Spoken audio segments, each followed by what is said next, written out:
Alrighty. Welcome to today's return to work presentation. Georgia Bash here, and I hope we are well rested after the break and you're fit for work.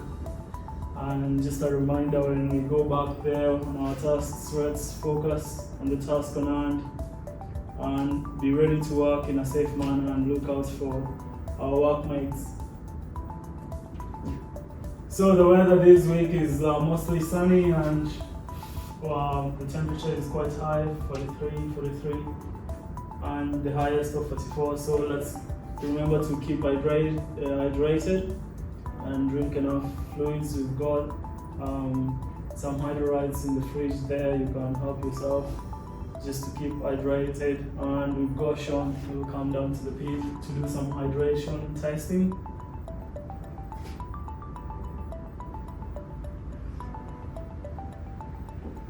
And yeah, so heat stress is one of the hazards that we are going to face today. So as I've mentioned, it's just the symptoms of heat stress. So dizziness, headaches, weakness, and if you develop a rapid heartache and cramps for the females, chest pains and labored breathing. So it's always good to drink water slow by slow rather than drinking heaps of it at once. So just remember to carry your water bottle and stay cool whenever you get hot. On the safety bulletin, we've got severe heat wave warning that has been issued until the end of the week, just because of the high temperatures. All the burning and hot works has to be suspended during this period, just because of the forest fires. From the last week, these are the safety stats. So we had 11 CCDs and 27 hazards were reported, and 27 hazards are still open. We had one safety meeting and one incident. So the hazard report feedback is we had the restricted view of the fork when operating on TH67, and the camera and cab monitor has been sourced and that's being investigated. And maybe we'll have changes on how we operate those equipments. And then the hazards common themes this week will be housekeeping, dusty or dry conditions, interactions with equipment. So for the dusty ones and the hot conditions, whenever you're driving out in the pit and it's really dusty, just make sure to call up water cup. And then the safety focus for this month has been the critical risk management. So the incident that we had last week just happened yesterday, and the chauffeur and the chauffeur assistant traveled out of the blast guard location to inspect the blast guard delineation in an LV 1271, and while traveling north on Mongada Road, a road train traveling south in the opposite direction from Blue Hills Mines has passed, and a rock has flicked up, contacting the right hand side of the windscreen of the LV, resulting to the damage of the windscreen. So again, you just have to be very careful out there because you never know what's happening. Just this is a minor and no one was injured, fortunately, but it's still under investigation. And then other incidents, it's a subcontractor has entered AMA without a valid pit permit. So this is the root cause is, although instructions were provided, the IP failed to follow the direction given by the ADB supervisor earlier that day. It was identified that the IP required an escort and they were not authorized to operate. So the key one here for all of us is if you get someone coming to your work area, you have the responsibility to sort of guide them through your work area, and if you're not able to do that, you have to make sure that they understand that they cannot go in there. And for this case, having a pit permit is pretty standard. You'd think that everyone who's in a mine site would understand that, but that's not always the case.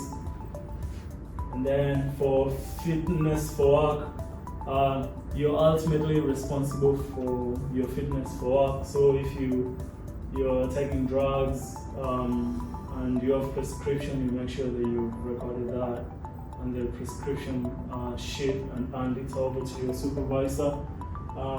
So just do not consume any of the above substances immediately before conducting the DSE test in the morning, otherwise sometimes it will give you a false reading. And as I mentioned, if you're taking any prescriptions, you fill the medical advice form and hand it over to your supervisor. And because of the dusty and it's that time of the year, we have to look after ourselves, and the big one for us is the housekeeping. Just make sure you clean after yourself, you wash hands after visiting the toilet. And this has been raised in the last toolbox meeting during the last week, so let's look after our mates and make sure that we clean after ourselves. And then now we've introduced the saline eye wash with cup in the service trucks and some of the equipment. This was just an action that was raised just so people can have access to the eye wash instead of having to go to the first aid section, which sometimes is not feasible. So always leave them inside the vehicles unless you have to use them. And if it's missing, just report it. So please check your litmus and make sure that you've done everything. And so we've got a list there of all the individuals. But fortunately, you guys are good and you have done all your litmus, so you don't have to worry about that. And now let's go to the drilling. So if you use maintenance, add a code and pack, you must add a comment so that we know what that cost code is going to be put under. And then reminder, just record bit change and hammer changes, all with serial numbers. Include comments about the hammer failures. This data helps us sort of like track on the life of these expensive consumables. And then please wash your puller parts and monitor the road wear thickness, and the leading ones should be there to help you out if you need to change these. Look out for notes in the maps for special drilling instructions. For example, do not drill here, there's like a bump here, don't overdrill on the bumps. And do not forget to use the correct type of rock oil for your drills during the maintenance. And then changing drill bits on an Atlas core, we've got these safe work procedure. So the most important one is you have to attach commissioning or restriction operations tags to control as per the site's isolation and tagging procedures. And so if you don't want to use the isolation, you have to stay away from the footprint of the machine. So do not get caught up with that. So for the blasting resources, things to remember, please ensure that we are redeeping the blast holes that have been re-drilled or flashed out and entered into the blast logic. And let's make sure that we are using the rothies before each blast from the firing point. And then always have a stomper with you just in case the rothies do not work. And then take gas monitors with you every blast, because it's that time of the year we probably start going to the lower benches and we'll have more fume. And ensure all holes and bumps are backfilled if over-drilled. This will just help us to have a good pit design that is conformant. And for blast guarding, the blast guard must have a clear vision from all vehicles. So this one is important because it's one of the standards of blasting.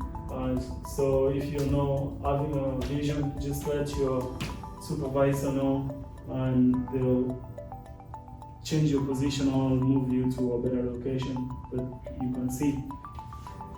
So in terms of drilling, we are still drilling on the 262 RL, and we've got those active shots, the 463, 462, 475 and 468.